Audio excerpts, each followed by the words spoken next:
Dimanche 11 août 2024, enseigner aux disciples, première partie. Merci de nous retrouver sur votre chaîne L'Aventure dans la Parole. C'est le début de la semaine et peut-être que vous profitez de ces heures pour faire le ménage ou encore vous avez décidé d'aller passer la journée à la plage ou faire toute autre chose. Mais avant tout, vous avez décidé de passer du temps dans la méditation quotidienne. Alors nous vous souhaitons une bonne écoute. Notre communauté s'agrandit et c'est grâce à vous. Soyez vous aussi actifs avec nous pour répandre le message en likant, en partageant le lien. Nous vous invitons à vous abonner si ce n'est pas encore fait pour recevoir les notifications de chaque jour. Et pour un confort d'étude en continu, nous vous proposons la playlist de chaque semaine. Le texte à mémoriser de cette semaine que nous vous invitons à dire avec nous se trouve dans Marc chapitre 8, le verset 34. Puis, ayant appelé la foule avec ses disciples, il leur dit : « Si quelqu'un veut venir après moi, qu'il renonce à lui-même, qu'il se charge de sa croix et qu'il me suive. » Nous vous invitons à le redire avec nous, Marc chapitre 8, le verset 34. Puis, ayant appelé la foule avec ses disciples, il leur dit : « Si quelqu'un veut venir après moi, qu'il renonce à lui-même, qu'il se charge de sa croix et qu'il me suive. »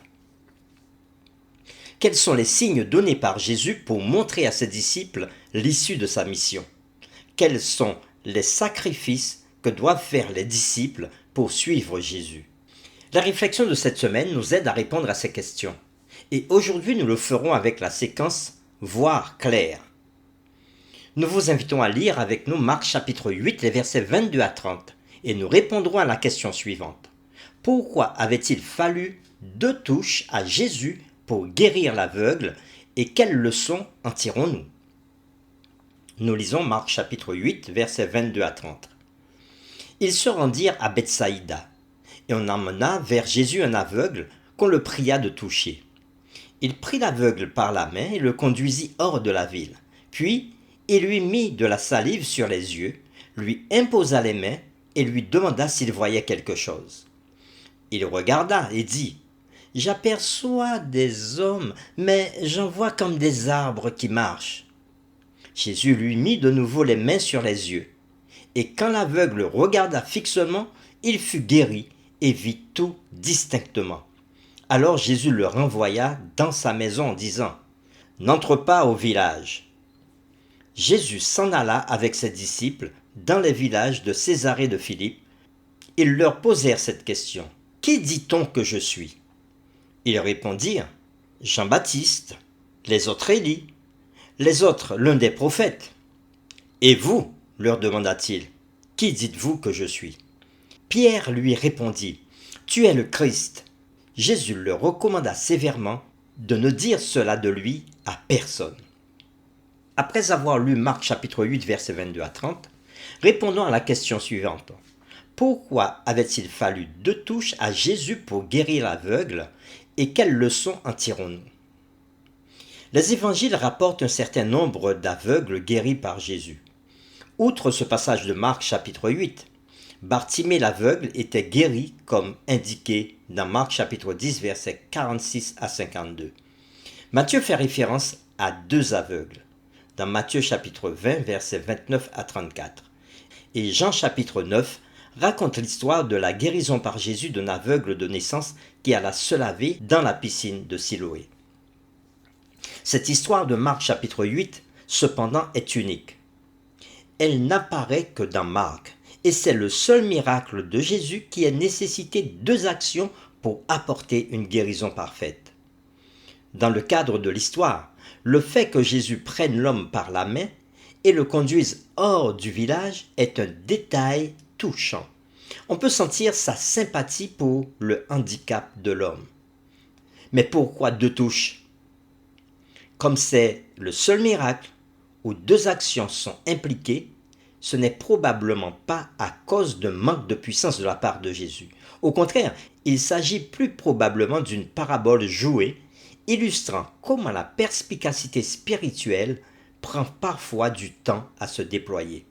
Cette interprétation est confirmée par le modèle littéraire de cette section de Marc chapitre 8, verset 22 à Marc chapitre 10, verset 25. où la formation des disciples sur la mort et la résurrection à venir de Jésus est marquée par la guérison d'un aveugle au début et à la fin de la section. La restauration de la vue devient une métaphore de la perspicacité dans le discipulat.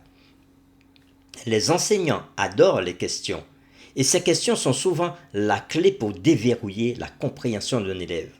Ce passage de Marc chapitre 8 marque le tournant du livre. 3 caractéristiques confirment cette affirmation. Premièrement, Jésus avait interrogé ses disciples sur son identité, ce qu'il n'avait jamais fait auparavant. Deuxièmement, Pierre était la première personne non possédée par un démon à déclarer que Jésus est le Messie. Troisièmement, immédiatement après cette révélation de l'identité de Jésus, il commença à expliquer là où il va, c'est-à-dire à la croix. Pourquoi Jésus avait-il dit à ses disciples de ne dire à personne qu'il est le Messie? Cela semble être contre-productif pour l'établissement du royaume de Dieu. Cependant, à l'époque de Jésus, le Messie avait des connotations politiques de renversement de la domination romaine. Jésus n'était pas venu pour être ce genre de Messie, d'où son appel au silence sur son identité. Pour terminer, réfléchissons à cette question. Que nous apprend cette histoire sur les moments où il est important de garder le silence sur certaines choses, aussi vraies soient-elles? Nous vous invitons à prier avec nous. Père Céleste, nous te disons merci pour l'étude de cette journée.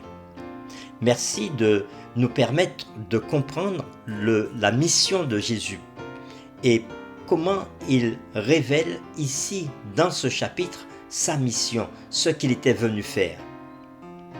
Il était venu en tant que Messie pour sauver l'humanité. Et le premier disciple à en parler fut Pierre. Mais Jésus demande à ses disciples de se taire sur son identité, parce qu'il devait accomplir sa mission dans le silence. Parfois, nous aussi, tu nous envoies et tu nous demandes d'accomplir certaines missions. Mais tu nous demandes aussi, parfois, d'être très discret dans l'accomplissement de ce pourquoi tu nous as envoyés. Aide-nous à avoir un discernement vraiment éclairé pour savoir quoi faire et comment le faire et à quel moment le faire. Nous t'avons prié au nom de Jésus. Amen.